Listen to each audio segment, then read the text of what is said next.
প্রকাশিত হলো। লালনকে নিয়ে আমার একটা কবিতা আছে, খুব সম্প্রতি লেখা। আমার সর্বশেষ যে কবিতার বইটি বেরোচ্ছে সেটার ভিতরে এই কবিতাটাও আপনাদের একটু পড়ে শোনে, এটা প্রাসঙ্গিক আলোচনার সঙ্গে। কবিতার শিরোনাম ফকির লালন। যিনি পথ দেখালেন অথচ বললেন না এটাই শেষ পথ, সাধনার ছায়ায় দাঁড়িয়ে তিনি খুললেন আত্মার দরজা। ধর্মের সীমানায় যার পা থেমে থাকেনি, তিনি গান গাইলেন, গানে ছিল না কোনো জাতির ছায়া। এক হাতে একতারা, অন্য হাতে জিজ্ঞাসা, মানুষ যদি মানুষ না হয় তবে কি তার পরিচয়?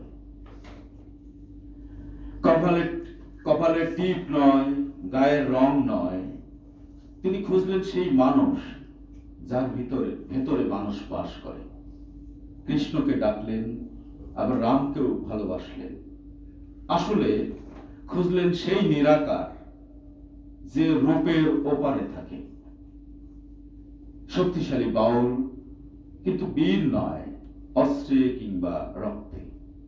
তার শক্তি ছিল মনের দরজা খুলে দেওয়ার দক্ষতা।